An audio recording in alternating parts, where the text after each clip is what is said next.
Hello, everybody, and welcome back to the GM's Chair. As you can see, I am joined again by the wonderful Sam. My name is Reid, and we are going to dive into some headfirst news on several different topics. Sam, how are you doing? I am doing very well. I was in my office. Okay. Well, you guys haven't seen me in a while, but I was in my office. I was going through my top centers, top left wingers, and I know you're probably doing a video on the top right wingers, so I'm going to have to do a video on that one. And then top defenders and goaltenders. And as I was going through the list, I was writing, and then I stopped. And I realized I had to leave a very notable name off a top 20 position. For those of you who don't know, the hockey world lost a very great individual and a very great hockey player. Johnny Gaudreau, age 31, passed away in New Jersey while going to, um, visiting the state. It was a wedding, I believe, for his It's sister's wedding. sister's wedding. Him and his brother were up there and they were cycling, and unfortunately, they passed away. Uh, Sad, man. I mean, he was such Yeah, a great hockey player. yeah, yeah. Very skilled on the ice. He was even better off the ice. I've gotten the lucky chance to meet him a couple of times, and I can genuinely say he was just the kindest soul you'll ever meet. He was very, even with fans, which I understand may get a little old for some players, but it was just like every fan he met, he loved them, wanted to talk to him. He had nothing but time. I have tons of experience watching him play against the Edmonton Oilers, and just as a hockey perspective, I thought, man, he had the shades of the Martin St. Louis esque type of player, where he's a small forward. He could score goals. He could weave in and out of your defense. And let me Yeah. tell you, as an Edmonton Oilers fan, Johnny Gaudreau was a thorn in our side for so many years. Uh, but I will tell you, after his trade to Columbus, his career is great, still great. It just wasn't Right. as prolific or out there on the media. Um, Yeah. great guy, great hockey player, and I think the hockey world would be. I mean, they're gonna miss him. I'm gonna miss him. Oh yeah. Yeah, I am too. He was I remember going to several games, and a lot of my favorite part was actually just him during warm-ups. He used to chuck the puck as high as he could and try to catch it on his stick, and I've even seen it almost clear the jumbotron in Columbus. So I mean, it was definitely a show to watch. And I mean, thinking back to one of the All-Star games that he participated in, where Jakub Voracek used him kind of as a child to score a goal. I remember that. He was he was definitely a character, very happy, very go lucky, and he's going to be definitely missed. And we at the GM's chair would like to offer our deepest condolences to his family, not only the family of his, but the family of his younger brothers, who was also taken. Well, And then, with that being said, sticking with Columbus, I guess they also have some other news coming out of Columbus.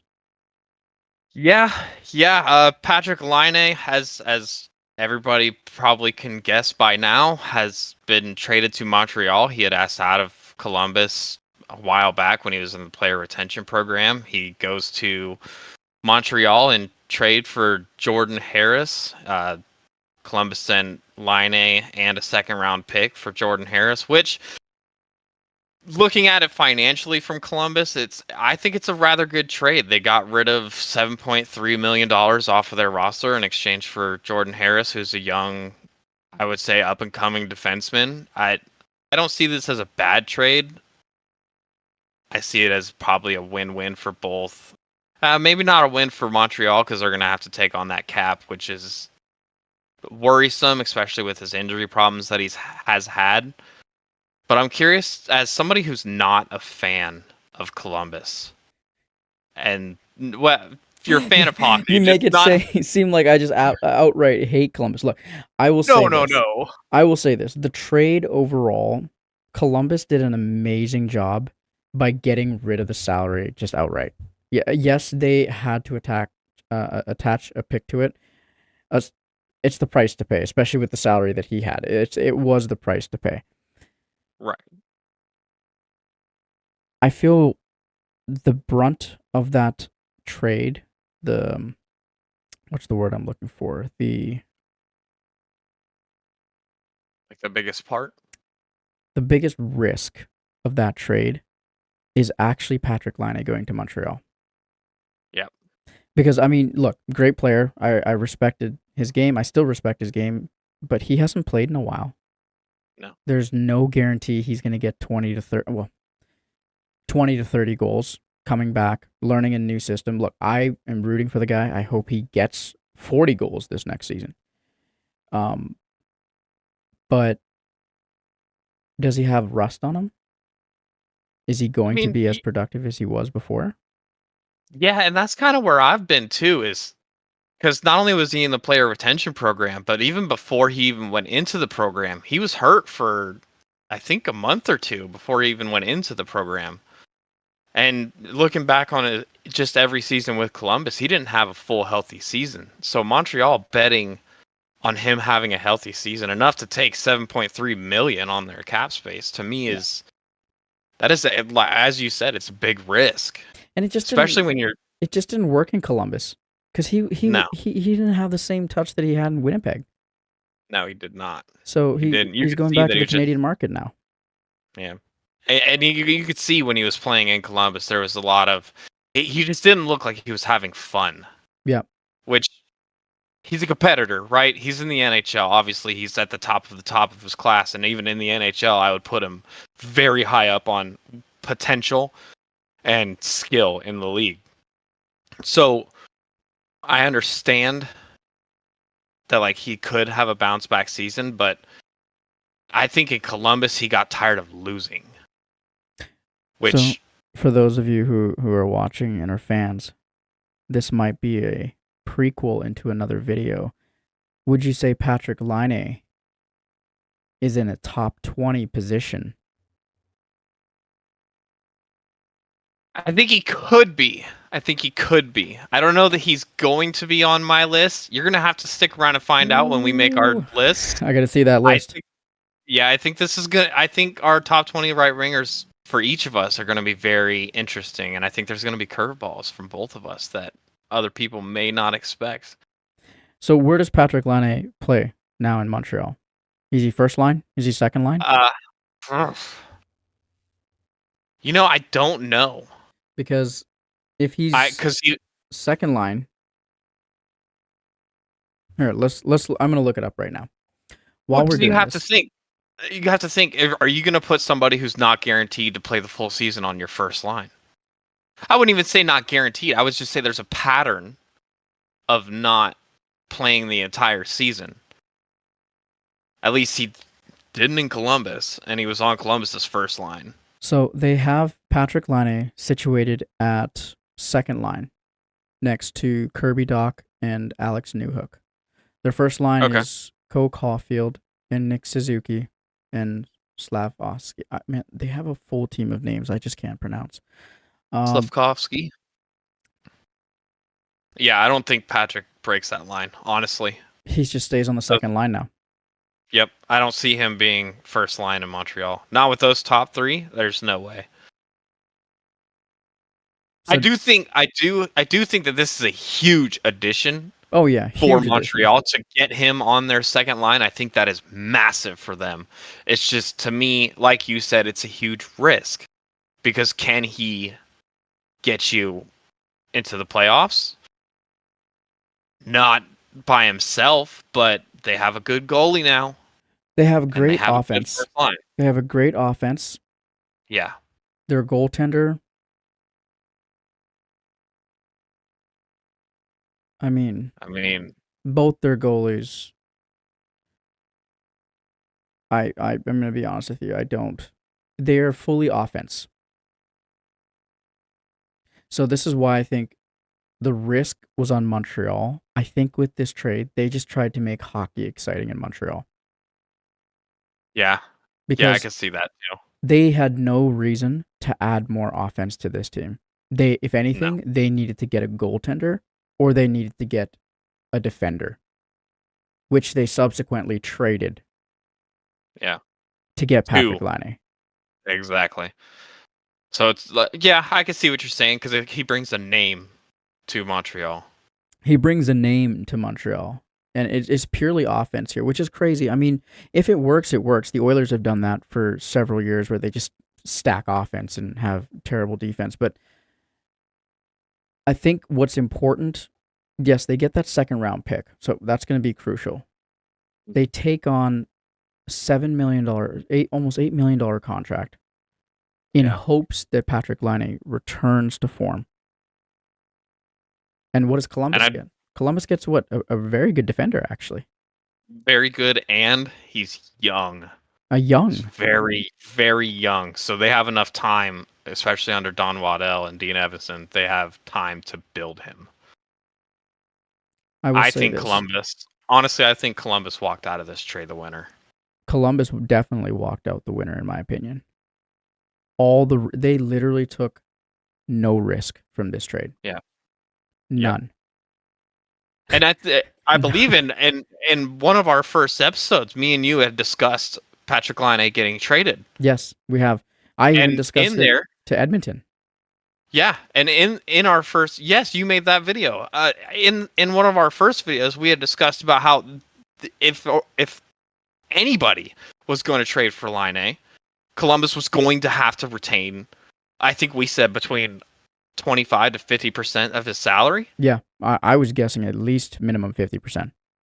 Yeah, and Montreal came in and said, "No, we'll take it all." See, that money should have been spent. I'm going to be honest with you. That's why Montreal. I think Montreal lost the trade. We won't know until the end of the season. We Yep. realistically won't know. But to take on that level of salary for that extended period of time on a shot, like it's essentially like they added a free agent. Shot in the dark too. Shot in the dark. I mean, he's a skilled player. I think he's going to be very successful in his career and Right. continue to show that success. It's just with Montreal, I'm surprised that it was Montreal when there's other teams out there right now that are looking for players. Which, by the way, I need to. Why would St. Louis just not go for Patrik Laine? Good question. They did just get Because they got Dylan Holloway. yeah, and they They got added $7 million, right? They added two players for $7 million. That's going to help their team. Montreal added one player for $7 million in an area they don't even need help in. yeah. So this trade made no sense to me at all. Nope. No, but getting that 7.3 off the salary to me for Columbus as a Blue Jackets fan, I will say, doesn't look too bad to me. I'm going to tell you right Honestly. now, at the end of the year, you guys will probably have Don Waddell tattooed somewhere on your body because he is an excellent GM. Put him on the helmet. That's fine with me. Put Just him on put the his helmet. name right down the middle. Yeah, he's an excellent GM. I mean, Yeah. the work that he's been Yeah. able to do with Columbus and getting this trade, it's an insane thing to me. Well, and you know what blows my mind too is like you were just saying that there's the other teams that could have used him, but Waddell made it clear he will not retain any of Laine's salary. He stuck to his guns. I'll give him that. And he found a team that said, you know what, we'll take it all. And because I think, honestly, if it was not Montreal, I do not see Patrik Laine getting traded because once Waddell said that they didn't want to retain any of his salary, I think that was set in stone, and there was going to be nothing that made him. If anybody could have came and they could have offered anybody, but if it was like, hey, you need to retain even 10%, I don't think Waddell would have done it. No, I don't think he had any intention of retaining. No. And this trade, albeit doesn't make sense on Montreal's end, makes perfect sense on Columbus's end, and I think it's very beneficial, honestly.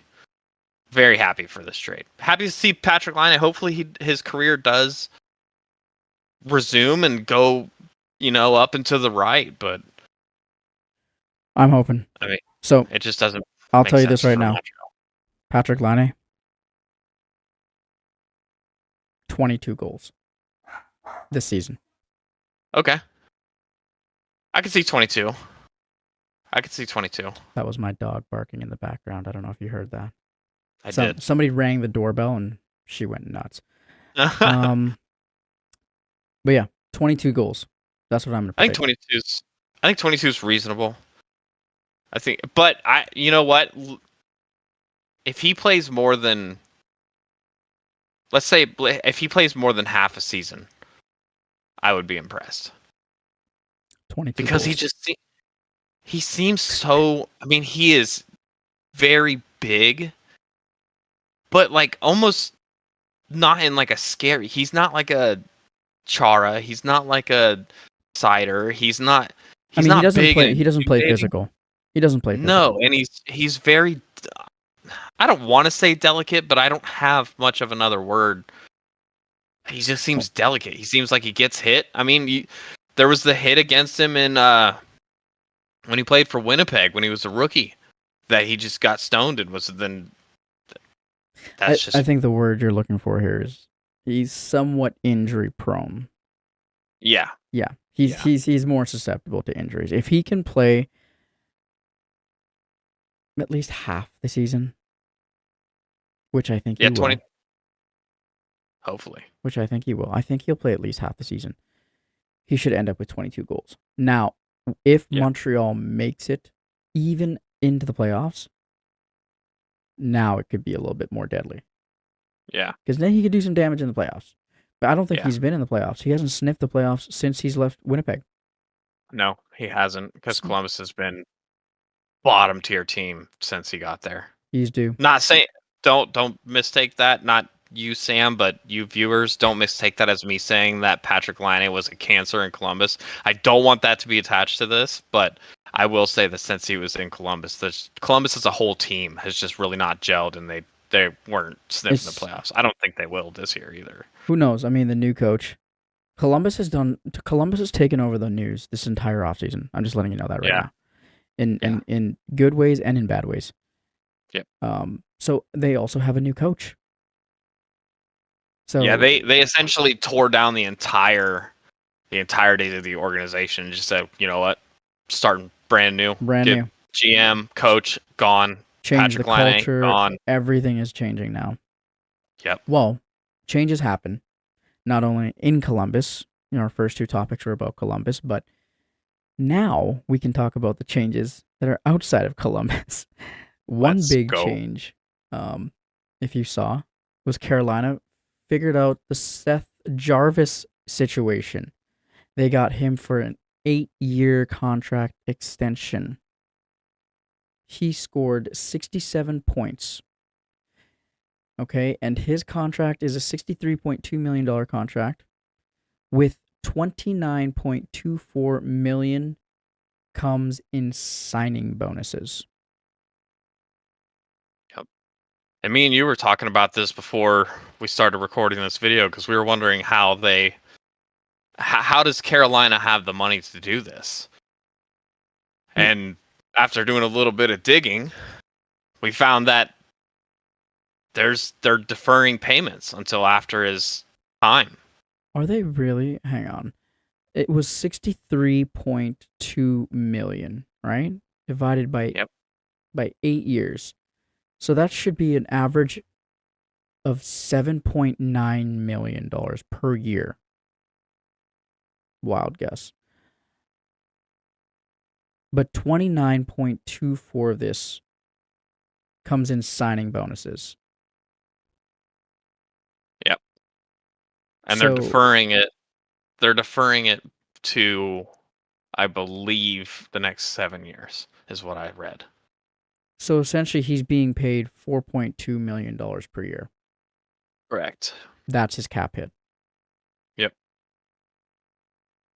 Which also begs the question, not to get off let's get off topic. This begs the question, as an Oilers fan, would you like to see Edmonton do something like this for Draisaitl or McDavid, where they defer the payments a little bit and it reduces the salary cap? I'm going to be completely honest with you.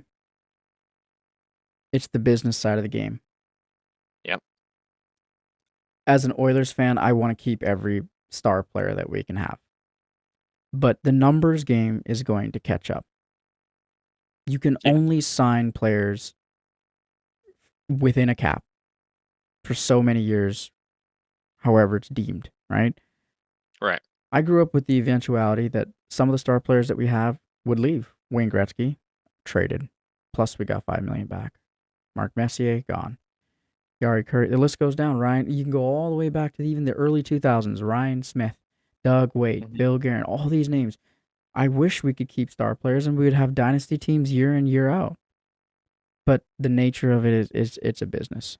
Now, Right. if Leon Draisaitl and the contract negotiations that they have with the Oilers, I would much rather a team stay within a reasonable range that they can afford the player and not try to circumvent or stretch out money for longer periods of time. One Right. one example of this would be like the buyouts, right? If you buy Yeah. out a contract, that you keep paying for that contract year in year out for X amount of years, however it takes to fully honor the contract. Right. This right here is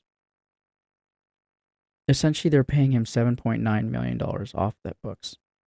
Yep. But on the books, if I'm understanding it, it's only 4.2. Yep. So why would they not look at the 7.9 and put that as the cap hit? Because essentially that's what they're doing. Because 29. Now, if Leon Draisaitl said, "Okay, you could pay me $40 million for the next 8 years," well, obviously it'd be more than 40 million. Let's just say you guys can pay me 150 million for the next 8 years, but 75 million of that will be bonuses. Yeah. Those bonuses don't count against salary cap, do Bonuses they? don't count. So Yeah. essentially, we could have him at 10. I mean, I don't know how they. Some teams can circumvent it. I don't know how that works. But to me, I'm not saying that Carolina is doing this.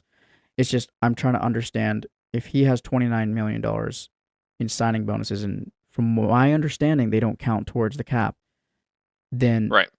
he's actually only counting 4.2 to the cap, then 7.9. When Yep. realistically, it should be 7.9. So like Yes. I don't. That's why I'm asking. Like I don't know how Carolina can do this. I don't know if that's allowed. Anybody in that's watching the video, if you know the rules, please put that in the comment section. Maybe I'm missing something, but I don't know how Carolina fits that. But they I don't did know it. either. Yeah, it was a very weird thing. I'm sure they had to get league offices involved and be like, "Hey, are we allowed to do this? Because if we are, this is what we're going to do." Yep. But it does seem like a little salary cap gymnastic type thing where it's okay, we're going to kick the can down the road for a little bit, then we'll figure it out. It And does seem a I little scummy, I think, but think this is where the league now probably should sit down because yes, I mean the cap will go up, but I think there has to be more rigidity within the rules of yeah, how salaries are doled out. Now, this is beyond me. These are other players and their salaries. I'm not going to dictate how other people make their money, but there's got to be a set way of fairness. yeah. I think that has to be agreed upon within like the players association and the league. They got to come together and kind of make I guess like a one rule to rule them all. Yeah, You can only pay your players this way. If you do it because any other way, it's I mean, violating. otherwise GMs are just going to find loopholes every year in year out. I mean, when you have the rules, and I'll just flat out say it, when you have rules, there shouldn't be any loopholes. And if there are loopholes, not every rule should have a loophole because now GMs are Right. finding loopholes with trades, they're finding loopholes with buyouts, they're finding loopholes with any type of Offer contract, sheets. offer sheets, everything. So Yeah. maybe there's a need somewhere down the line or within the next few years to maybe look at how they change some of the rules on cap circumvention or however you want to say it. Right. Well, That's I'm my sure opinion. Edmonton would want offer sheets to be gotten rid of. Yeah, dude. I Oh, it's mean, Edmonton. it's karma. We offer sheeted the first time that Edmonton did an offer sheet. It was to Dustin Penner. Why? I don't know. We could have offer sheeted other players, but we offer sheeted Dustin Penner just to stick it to Anaheim. Apparently, that they won the Stanley Cup. Here, we gave you the Stanley Cup, but we're gonna stick it to you by giving you guys an offer sheet. Right. But he was the worst player to offer sheet. I will tell you that right now. We were stuck with that contract for a very long time, and so after that, Edmonton never offer sheeted, and maybe we hope that the league would see that if you offer sheeted, you're not gonna get the best result. Right. I've never seen an offer sheet really be successful. I might be missing an offer sheet that's out there that might be successful, but I don't see them working too well. What was the other one? The Montreal one and the Carolina.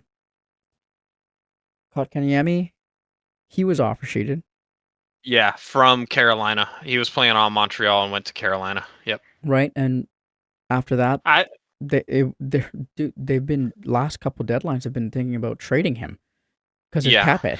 You know what I mean? So Yeah. the offer sheets I they mean, can work, but I haven't seen one that would work. right. I think aside from the cap factor of it, I think Kotkaniemi was a good enough player. Penner, I don't think should have been offer sheeted, No, but Kotkaniemi I could see because he's performed rather well in Carolina. but I mean, not as well as he was projected. Not to mention, Right. at the time in Montreal, look, he wasn't even projected to be this superstar player. He was projected to be a Right. very good player, but he signed for an insane dollar amount. Yeah. Right? I mean, look, same thing with Broberg and Holloway. Holloway, I don't think is not. I don't think he's a $3 million player. Right. Okay, I don't think he's a $2.5 million player. Not yet, at least. Yeah. At least one more season. But I I think digress. 1 to 2. I think 1.5 to 2. I think is where I would have put him. Exactly. So we'll see. I mean, at the end of the season, we'll see how they develop in St. Louis. If they have better careers or trajectories, if they do, great, good on them. If they don't, then I mean, that's why offer sheets don't work, which is Right. crazy to me because there are still RFAs that are available that could have been. So A here's better my addition. question. Here's my question. Why didn't St. Hmm. Louis? And this, I'm throwing it out there. Why didn't St. Louis, out of every other team, why first and foremost, why did they choose Edmonton? And number two, why didn't they just choose their rival, Detroit, and offer sheet them and get Raymond and Sider? That's a good. Well, I think Sider might have been. I think you'd had to pay him a lot more than you paid Holloway or Broberg. But either Honestly. way, they're putting their divisional rival in a situation where they would have to pick to keep their two young star forwards or star Yeah. players, or eat the contracts of those two star players and hope that they Right. match the level of that contract, which could send that organization into financial peril. But I mean, Yeah. A tailspin, really. why would Which is they not almost what it target did to Edmonton. exactly? Because you guys were scrambling. But here's the I thing: remember seeing updates and everything from not only from the team but from the fans. Is just what is Edmonton gonna do? everything was fine prior to those offer sheets. Hmm. When did those offer sheets come? I don't remember the exact day. Because they were RFAs for a Yep. very long time. The league knew that they were RFAs. Even in the playoffs, they knew that they were RFAs. After the playoffs, off season, everybody knew Edmonton's cap situation. Nobody was gonna bother Edmonton. Everybody knew Edmonton's cap situation. And then what happened? On August 13th, they got offer sheeted. What happened before the 13th? What significant news came out of Edmonton before the 13th? Oh, There the was a was hire of a GM. yeah, yeah, After that, that's when straight downhill. because the offer sheets could have came in before that. Right. So why didn't they? It doesn't make much sense to me, honestly, man. So St. Louis had the opportunity to take away from their divisional rival, Yep. but chose to take from Edmonton, who had just hired a very controversial GM. Yep. Maybe that was their way of like, hey, you're not welcome. I don't know how it is. Maybe we can't speak for them, but that's sure Right. looking like that way, right? Right. That's sure looking that way, which is Yeah, crazy to it's me kind of well, that's pettiness in itself. because the reason why I bring that up is how is it in the same respect one team gets offer sheeted because of a terrible GM, just the name alone, Mhm. to another team clearing their books and having a respectable trade back and forth. One team saying, I'm going to take that salary to help you out, to help that Right. player out, to help my team out. You just send me a second round pick and I'll Right. take that. There's a It could have been a mutual more yeah. respect there. It could have been a lot more mutual, and I think St. Louis just kind of took the low road. Well, honestly, yeah, almost to stick it to the GM and be like, "Hey, man, you're not welcome in the NHL." Yeah, that's what it looks like to me. Now, like I said, I'm not gonna get into the notion of ill will towards another person, but Right. because everything was going good for Edmonton, and I think they're gonna have a good season. Patrik Laine is gonna have a good season. Everybody that moves, they're gonna have a good season. Um, the NHL is gonna be exciting this year. There's a lot of storylines that are coming up. Um, I think the most important storyline, if we think about it, is definitely gonna be Johnny Gaudreau. Yep. This season, I hope the NHL, and I'm expecting every other team in the NHL to really pay tribute to an amazing hockey player that was Yep. lost. Um, and I hope that Patrik Laine gets that rejuvenation in his career. Yep. And I hope the people that have offer sheets succeed and do Suck. well. Suck. No, I mean, I hope all of it. Honestly, I hope all of it goes well. And if it does, great, because that's the best for the game. That's the Right. best for hockey, right? I, Right. I I'll come on here year in year out and scream Edmonton Oilers to win a Stanley Cup. You'll scream Columbus to win a Stanley Cup, but as hockey fans, and We're trying to get out of the bottom third of the league first before we scream for a. okay, so you're screaming for something for your team, right? But at Yes. the end of the Yes. day, we bridge that gap as hockey fans, as a community, as a Yep. family, and I hope that we this next season goes well for everybody. So I mean, Johnny Gaudreau was one guy that had a smile on his face, even the best of All the time. times and in the worst of times, right? So Yep. I'm hoping this next season is good for Yeah. Johnny Gaudreau. This is be a Johnny Gaudreau season. Yep. Let's be happy and just enjoy every aspect of this game. So for those of you Exactly. who are not fans of hockey and want to be fans of hockey, watch this year and enjoy Yep. the sport, enjoy the game, get to know the players because it is a family, it is a community. It stretches all around the globe. Um, from city to street to country to country. Yes, sir. All right. And to kind of move on to not to move on No. abruptly, but I do want to kind of cover other things that have happened since we were last on camera together. San Jose acquired Cody Ceci and a 2025 third round pick from the Edmonton Oilers for Ty Emberson. I'm sure that cheers you up a little bit. You see what he did there, You guys? He moved on abruptly with news from San Jose Sharks like a shark bite.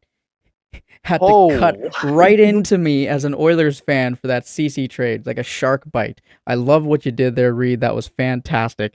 I see what you did there. I will tell you this, Ty Emberson. He's projected. I mean, he's still a young defenseman, but he's projected to be a good defenseman, potentially a top four defenseman Mhm. if he develops correctly. So for me personally, I have to do a little bit more research on him. I'm happy that we got Cody Ceci and his contract out. I would have much rather. I'm not going to be very popular in Edmonton for this. I would have much rather they got rid of the Nurse contract. I could see that. I would have much rather that. So Yeah, now, hopefully, because we lost Ceci, we lost Broberg, yeah, you kind of lost we your defensive lost core right there. we lost the replacement for Ceci through RFA, and then traded Yeah. Cece.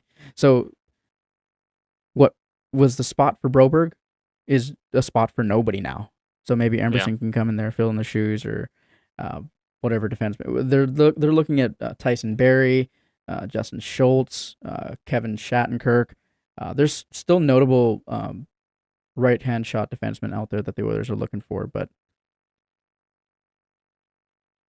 the shark bite, the shark trade, I like it. That was a good transition. That was a really good transition. I might have to clip that one. That was a good transition.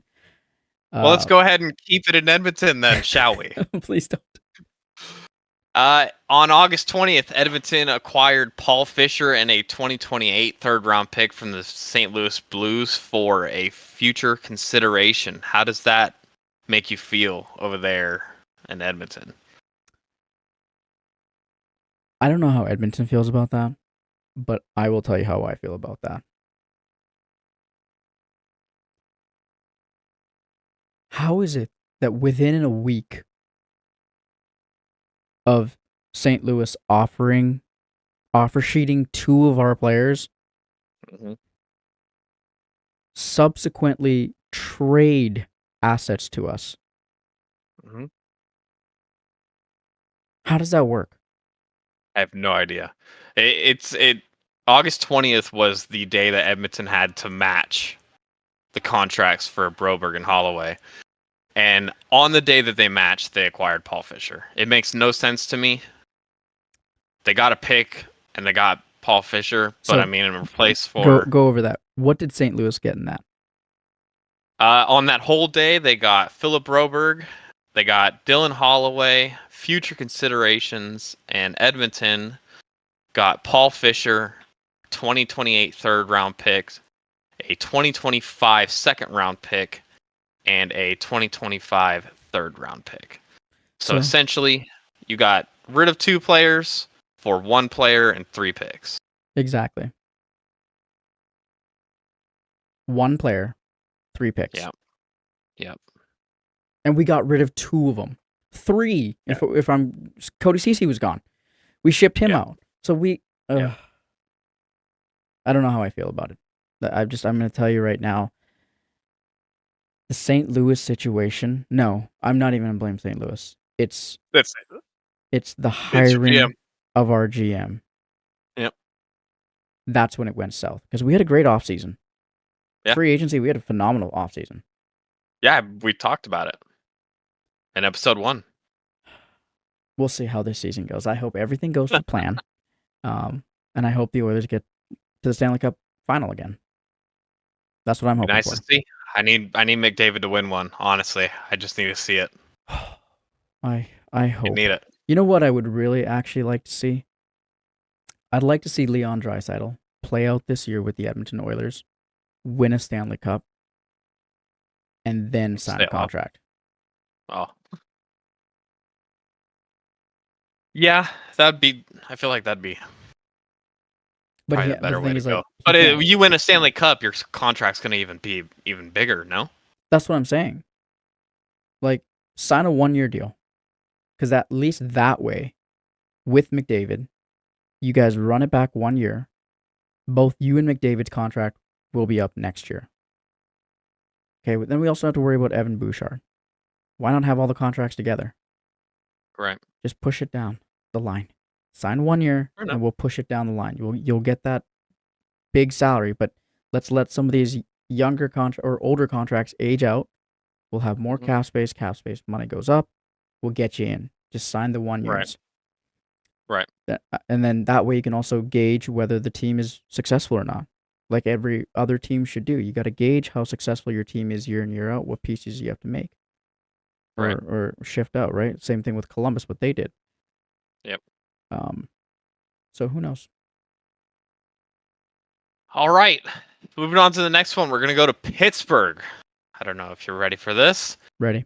Pittsburgh acquired Rudder McGroarty from the Winnipeg Jets for Braden Yeager. Rudder McGroarty, excuse me. I don't personally know a whole lot about him. I know that he went through a brief little hype period there for a month, 2 months within the offseason where everybody was like, he's the second coming of whoever you wanted to compare him to. I haven't seen a whole lot on him to be able to say that he's some kind of hockey guru or whatever everybody's making him out to be, but We can only see when he hits the ice.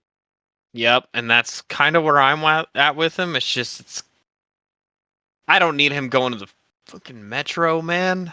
If he is some kind of stud, why we got to put him on Pittsburgh? That's Columbus's biggest rival. Come on. I mean, Come look, on. I'm pretty sure brighter days are ahead for Columbus.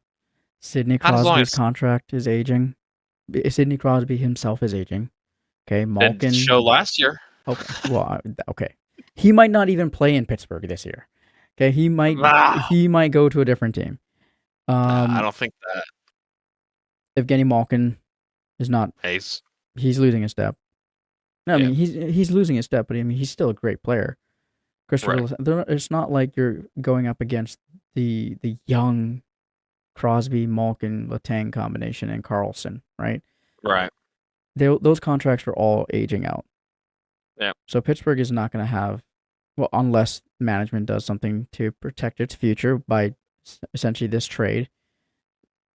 Maybe bring in this product from college and say, hey, he's been pretty good. Winnipeg couldn't keep him. He didn't want to sign there. Let's take a shot on him. It could turn out to be something great. yeah. I mean, Which is I don't know a lick unfortunate about him. for. I don't I don't know. either. I never even heard about it, but apparently Winnipeg didn't want this college kid. Yeah, The last time I heard something like that was Justin Schultz, who didn't want to play in yeah, Anaheim, signed in Edmonton, didn't have a successful run, went on to a different team and just absolutely killed it. He went up to Pittsburgh and won a yeah, Stanley Cup, yeah, and now he's had a very successful career. But he was the college product that we took away from yeah. Anaheim. So And here we go. Just rewinding the clock with Pittsburgh. They're gonna pull this kid in, and he's gonna be a stud. Watch. see what happens. He Mark my words. he might not even be a stud. He might go on to the next team and win a Stanley Cup. Yeah, You never know. You never know. It's yeah, all about on the ice. But I think it's going to be exciting. Get the fresh youth into Pittsburgh because they've been with Sidney Crosby and company for a very, very long time. But we're right. over 19, 20 seasons, actually. Yeah. And then the one that kind of broke my mind a little bit. This will be the last major trade that happened. San Jose acquired Yaroslav Askarov. He wanted to trade out of Nashville. I'd assume it's because UC Saros re-upped his deal, so obviously they plan on keeping him and keeping him as their main netminder for a while. So San Jose got Yaroslav Askarov, Nolan Burke, and a 2025 third-round pick from the Predators for Magnus Krona, David Edstrom, and a 2025 first-round pick. I see what you did there. What do you mean? You started off the whole abrupt pause with the shark thing, with the shark news, and then you circled back like a shark would with some more shark news. I love it. Well, I I just, love it. that's the most recent one. That one happened on the 23rd, so He's smelling blood in the water. little bit. I think Yeah, that's a so good trade. Yaroslav, yeah, I think it's a great trade. I think it's a great trade for both teams. I think San Jose needed a good goalie. I think Askarov is a good goalie. They both got picks. They both got two players. I don't see a problem with this at all, actually. I Watch him mean, be a good team this year. yeah, that's kind of the way it's looking. They've really stacked up. They got that can't remember his name now. Macklin Celebrini, they got him. I mean, this San Jose team looks like they're making quite a mighty push to try to get somewhere this year. So Here's a little they're going to be question exciting for to you. watch. Here's a little question for you. Of the most successful San Jose teams, could you remember their goaltenders? There's at least No, 3 of them. I'll tell you right now. no. Kiprasov used to be in Okay. San Jose before he went to Calgary. Yeah. Phenomenal goaltender. Yep. After Kiprasov was Nabokov.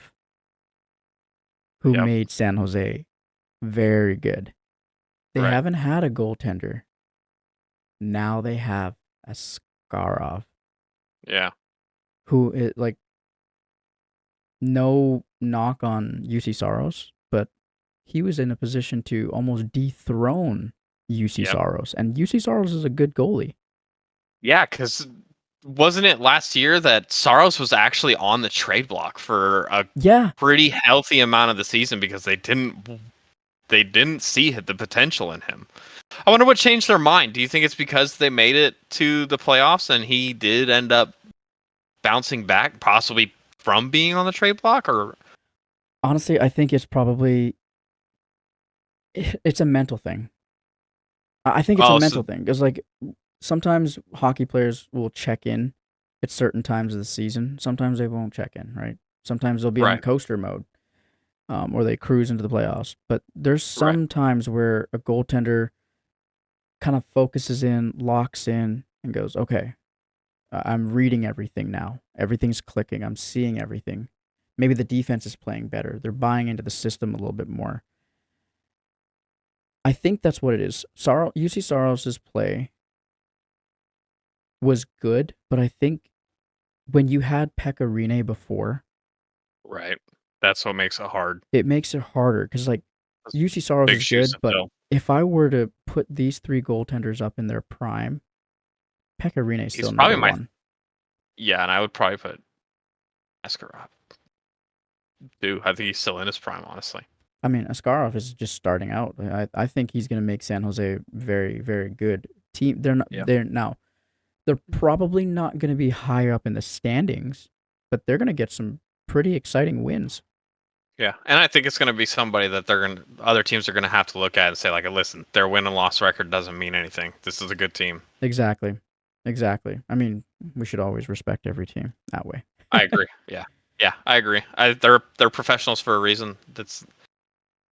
They all make it there. Maybe it's each team's got their own situations going on, but yeah, I agree. Kind of respect all of them because there's a plentiful amount of talent on every team, and if you watch any team for 2, 3 consecutive games, you're going to see some kind of fantastic play come out of every team. So. That's why I love this sport. Oh, it's so much fun to watch. So much fun to watch. All right. Do you have anything else left to add or? I'm excited for hockey season. Yes. I cannot wait. And if you would be interested, and if anybody else out there would be interested, I'm going to pose this question to you guys. If we can get 8 other people to say that they're in, let's do maybe a fantasy hockey league. That would Down. be kind of cool. Or we could do a live draft Okay. for a fantasy league. I'm just throwing that out Down. there. I think that would be fun. If anybody else out there wants to participate, let us know in the comments. We can organize all that, make it happen. I think that'd be kind of Yeah. fun because everybody's got fantasy football going. Why can't we get a little bit of fantasy hockey going? Exactly. Exactly. I'm on board. All right. Well, that's going to be it from us at the GM's chair. Please make a trip down to the description. We're going to post the GoFundMe for Johnny Gaudreau's family down there as well. Please don't forget to like, comment, and subscribe to this video and to our channel. We got more videos coming out soon. Stay tuned to see top 20 right wingers. Until the next time, stay frosty.